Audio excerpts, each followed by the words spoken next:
ओम शांति। 10-5-25 की वाणी है। मीठे बच्चे, ज्ञान की पॉइंट्स को स्मृति में रखो तो खुशी रहेगी। तुम अभी स्वर्ग के गेट पर खड़े हो। बाबा मुक्ति जीवन मुक्ति की राह दिखा रहे हैं। प्रश्न, अपने रजिस्टर को ठीक रखने के लिए कौन सा अटेंशन जरूर रखना है? उत्तर, अटेंशन रहे कि मनसा वाचा कर्मणा किसी को भी दुख तो नहीं दिया। अपना स्वभाव बड़ा फर्स्ट क्लास मीठा हो। माया नाक कान पकड़कर ऐसा कर्तव्य न करा दे जिससे किसी को दुख मिले। अगर दुख देंगे तो बहुत पश्चाताप करना पड़ेगा। रजिस्टर खराब हो जाएगा। गीत, नयनहीन को राह दिखाओ प्रभु, दर दर ठोकर खाए। ओम शांति। बाप बैठ बच्चों को समझाते हैं। रास्ता बहुत सहज समझाया जाता है, फिर भी बच्चे ठोकरे खाते रहते हैं। यहाँ बैठे हो तो समझते हैं, हमको बाप पढ़ाते हैं, शांति धाम जाने का रास्ता बताते हैं। बहुत सहज है। बाप कहते हैं दिन रात जितना हो सके याद में रहो। वह भक्ति मार्ग की यात्रा टांगों की होती है, बहुत धक्के खाने पड़ते हैं। यहाँ तुम बैठे हुए भी याद की यात्रा पर हो, यह भी बाप ने समझाया है। दैवी गुण धारण करने हैं, शैतानी अवगुणों को खत्म करते जाओ। कोई भी शैतानी काम नहीं करो, इससे विकर्म बन जाता है। बाप आए ही हैं तुम बच्चों को सदा सुखी बनाने। कोई बादशाह का बच्चा हो तो वह बाप को और राजाई को देख खुश होगा ना। भल राजाई है परंतु फिर भी शरीर के रोग आदि तो होते ही हैं। यहाँ तुम बच्चों को निश्चय है कि शिव बाबा आया हुआ है, वह हमको पढ़ा रहे हैं। फिर हम स्वर्ग में जाकर राजाई करेंगे, वहाँ किसी प्रकार का दुख नहीं होगा। तुम्हारी बुद्धि में रचता और रचना के आदि मध्यंत का ज्ञान है। यह ज्ञान और कोई मनुष्य मात्र की बुद्धि में नहीं है। तुम बच्चे भी अभी समझते हो कि आगे हमारे में ज्ञान नहीं था, बाप को हम नहीं जानते थे। मनुष्य भक्ति को बहुत उत्तम समझते हैं, अनेक प्रकार की भक्ति करते हैं। उनमें सब है स्थूल बातें, सूक्ष्म बात कोई भी है नहीं। अभी अमरनाथ की यात्रा पर स्थूल में जाएंगे ना, वहाँ भी है वह लिंग। किसके पास जाते हैं? मनुष्य कुछ भी नहीं जानते। अभी तुम बच्चे कहाँ भी धक्के खाने नहीं जाएंगे। तुम जानते हो हम पढ़ते ही हैं नई दुनिया के लिए, जहाँ यह वेद शास्त्र आदि होते ही नहीं। सतयुग में भक्ति होती नहीं, वहाँ है ही सुख। जहाँ भक्ति है वहाँ दुख है। यहाँ बुद्धि में रहना चाहिए। अभी हम स्वर्ग के गेट पर बैठे हैं, बहुत खुशी होनी चाहिए। ज्ञान की पॉइंट्स को याद करते तुम बच्चे बहुत खुशी में रह सकते हो। जानते हो अभी हम स्वर्ग के गेट में जा रहे हैं, वहाँ बहुत थोड़े मनुष्य होते हैं। यहाँ कितने ढेर मनुष्य हैं, कितने धक्के खाते रहते हैं। दान पुण्य करना, साधुओं के पिछाड़ी भटकना कितना है, फिर भी पुकारते रहते हैं, हे प्रभु नयनहीन को राह दिखाओ। राह हमेशा मुक्ति जीवन मुक्ति की चाहते हैं। यह पुरानी दुख की दुनिया है, सो भी तुम जानते हो। मनुष्य को पता ही नहीं। कलयुग की आयु हजारों वर्ष कह देते हैं, तो बेचारे अंधकार में है ना। तुम्हारे में भी नंबरवार है जो जानते हैं। बरोबर हमारा पापा हमको राजयोग सिखला रहे हैं। जैसे बैरिस्टरी योग, इंजीनियरिंग योग होता है ना, पढ़ने वाले को टीचर की ही याद रहती है। बैरिस्टरी के ज्ञान से मनुष्य बैरिस्टर बन जाता है। यह है राजयोग। हमारी बुद्धि का योग है परम पिता परमात्मा के साथ। इसमें तो खुशी का एकदम पारा चढ़ जाना चाहिए। बहुत मीठा बनना है। स्वभाव बड़ा फर्स्ट क्लास होना चाहिए। कोई को भी दुख न मिले। चाहते भी हैं किसको दुख न देवे, परंतु फिर भी माया नाक कान से पकड़ भूल करा देती है। फिर अंदर पछताते हैं, हमने नाहिक उनको दुख दिया, परंतु रजिस्टर में तो खराबी आ गई ना। ऐसी कोशिश करनी चाहिए किसको भी मनसा वाचा कर्मणा दुख न देवे। बाप आते ही हैं हमको ऐसा देवता बनाने। यह कभी किसको दुख देते हैं क्या? लौकिक टीचर पढ़ाते हैं, दुख तो नहीं देते हैं ना। हाँ, बच्चे नहीं पढ़ते हैं तो कोई सजा आदि देते हैं। आजकल मारने का भी कायदा निकाल दिया है। तुम रूहानी टीचर हो, तुम्हारा काम है पढ़ाना और साथ साथ मैनर्स सिखलाना। फिर पढ़ेंगे लिखेंगे तो उच्च पद पाएंगे, नहीं पढ़ेंगे तो फेल खुद होंगे। यह बाप भी रोज आकर पढ़ाते हैं, मैनर्स सिखलाते हैं। सिखलाने के लिए प्रदर्शनी आदि का प्रबंध रखते हैं। सब प्रदर्शनी और प्रोजेक्टर मांगते हैं। प्रोजेक्टर्स भी हजारों लेंगे। हर एक बात बाप बहुत ही सहज कर बतलाते हैं। अमरनाथ की भी सर्विस सहज है। चित्रों पर तुम समझा सकते हो ज्ञान और भक्ति क्या है। ज्ञान इस तरफ, भक्ति उस तरफ। उनसे स्वर्ग, उनसे नर्क, बिल्कुल क्लियर है। तुम बच्चे अभी जो पढ़ते हो यह बहुत सहज है। अच्छा पढ़ा भी लेते हो, परंतु याद की यात्रा कहाँ। यह है सारी बुद्धि की बात। हमको बाप को याद करना है। इसमें ही माया फटकाती है, एकदम योग तोड़ देती है। बाप कहते हैं तुम सब योग में बहुत कमजोर हो। अच्छे अच्छे महारथी भी बहुत कमजोर हैं। समझते हैं इनमें यह ज्ञान बड़ा अच्छा है, इसलिए महारथी है। बाबा कहते हैं घोड़े सवार प्यादे हैं, महारथी वह जो याद में रहते हैं। उठते बैठते याद में रहे तो विकर्म विनाश होंगे, पावन होंगे, नहीं तो सजा भी खानी पड़ेगी और पद भी भ्रष्ट हो जाएगा। इसलिए अपना चार्ट रखो तो तुमको मालूम पड़ेगा। बाबा खुद बतलाते हैं मैं भी पुरुषार्थ करता हूँ। घड़ी घड़ी बुद्धि और तरफ चली जाती है। बाबा के ऊपर तो बहुत फिक्रात रहती है ना, तुम तीखे जा सकते हो। फिर साथ में अपनी चलन भी सुधारनी है। पवित्र बनकर और फिर विकार में गिरा तो की कमाई झट हो जाएगी। कोई पर क्रोध किया, लून पानी हुआ तो गोया असुर बन जाते हैं। अनेक प्रकार की माया आती है, संपूर्ण तो कोई बना नहीं है। बाबा पुरुषार्थ कराते रहते हैं। कुमारियों के लिए तो बहुत सहज है। इसमें अपनी मजबूती चाहिए, अंदर की सच्चाई चाहिए। अगर अंदर कोई के साथ दिल लगी हुई होगी तो फिर चल न सके। कुमारियों माताओं को तो भारत को स्वर्ग बनाने की सर्विस में लग जाना चाहिए। इसमें है मेहनत। मेहनत बिगर कुछ भी नहीं मिलता। तुमको 21 जन्म के लिए राजाई मिलती है तो कितनी मेहनत करनी चाहिए। वो पढ़ाई भी बाबा इसलिए पढ़ने देते हैं, कहते हैं जब तक इसमें पक्के हो जाएं। ऐसा न हो फिर दोनों जहान से चला जाए। कोई के नाम रूप में लटक मरते तो खत्म हो जाते हैं।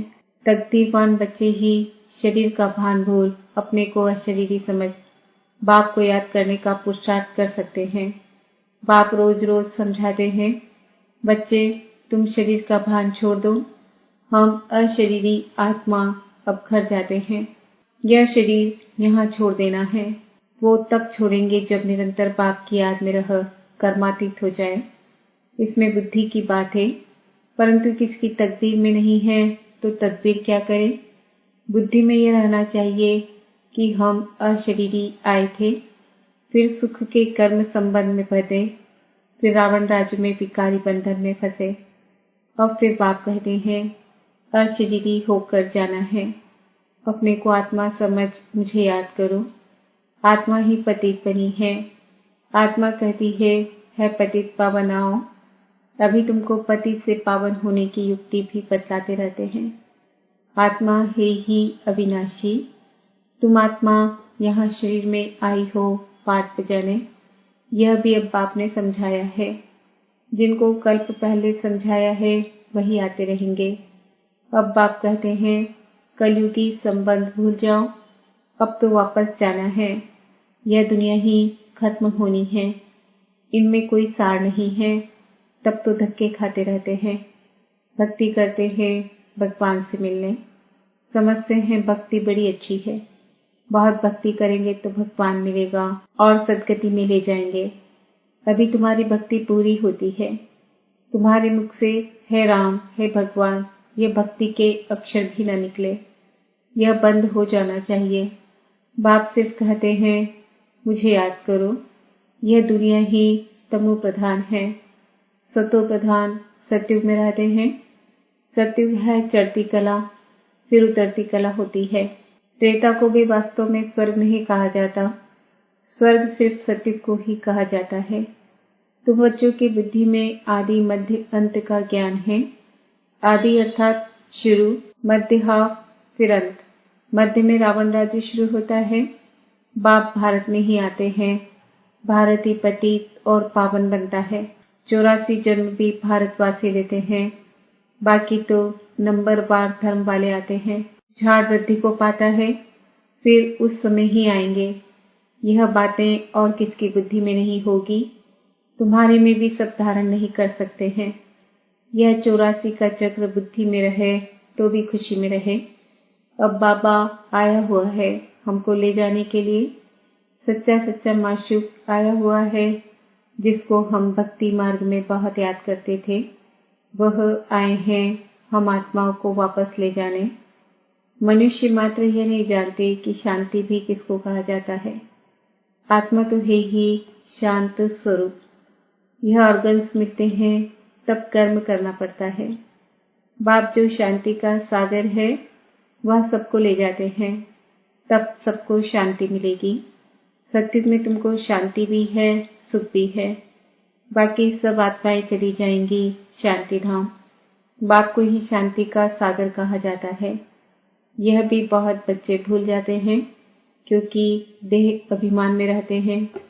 देही अभिमानी होते नहीं। बाप शांति तो सबको देते हैं ना। चित्र में संगम पर जाकर दिखाओ। इस समय सब अशांत है। सत्युग में तो इतने धर्म होंगे ही नहीं।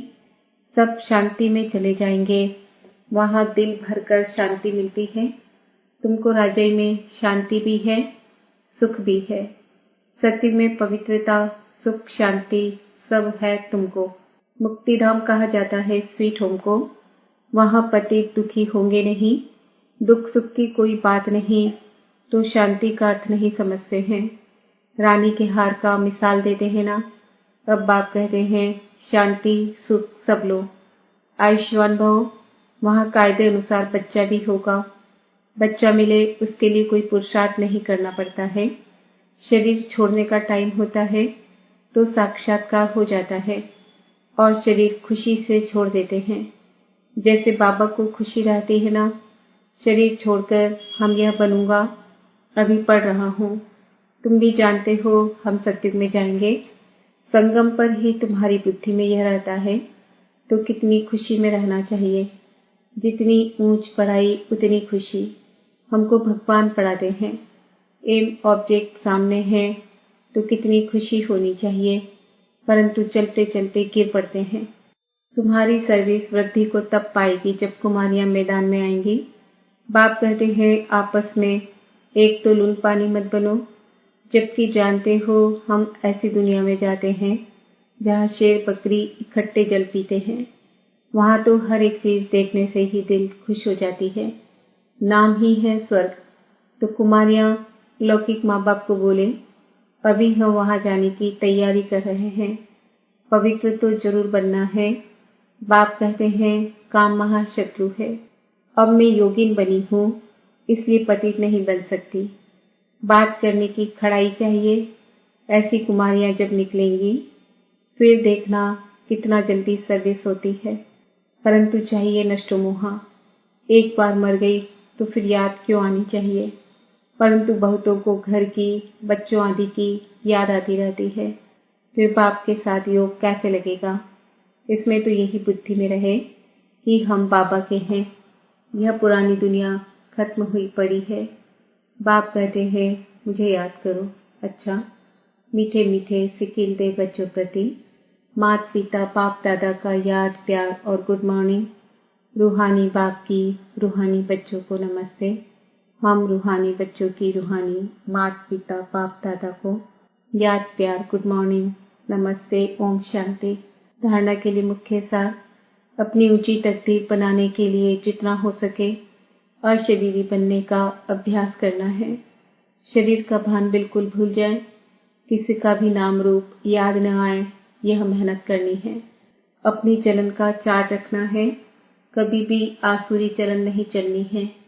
दिल की सच्चाई से नष्टो मोहाबन भारत को स्वर्ग बनाने की सर्विस में लग जाना है। वरदान, माया के रॉयल रूप के बंधनों से मुक्त विश्वजीत जगत जीत भव। मेरा पुरुषार्थ, मेरी इन्वेंशन, मेरी सर्विस, मेरी टचिंग, मेरे गुण अच्छे हैं, मेरी निर्णय शक्ति बहुत अच्छी है। यह मेरापन ही रॉयल माया का रूप है। माया ऐसा जादू मंत्र कर देती है जो तेरे को भी मेरा बना देती है। इसलिए अब ऐसे अनेक बंधनों से मुक्त बन एक बाप के संबंध में आ जाओ तो माया जीत बन जाएंगे। माया जीत ही प्रकृति जीत, विश्व जीत व जगत जीत बनते हैं। वही एक सेकंड में अशरीरी भव के डायरेक्शन को सहज और स्वतः कार्य में लगा सकते हैं। स्लोगन: विश्व परिवर्तक वही है जो किसी के नेगेटिव को पॉजिटिव में बदल दे। आज का स्वमान है, मैं आत्मा जगत जीत हूँ। आज के व्यक्ति इशारे रूहानी रॉयल्टी और प्यूरिटी की पर्सनालिटी धारण करो। आपका स्वस्वरूप पवित्र है। स्वधर्म अर्थात आत्मा की पहली धारणा पवित्रता है। स्वदेश पवित्र देश है। स्वराज्य पवित्र राज्य है। स्व का यादगार परम पवित्र पूज्य है। कर्मेंद्रियों का अनादि स्वभाव सुकर्म है। बस यही सदा स्मृति में रखो तो मेहनत और हठ से छूट जाएंगे। पवित्रता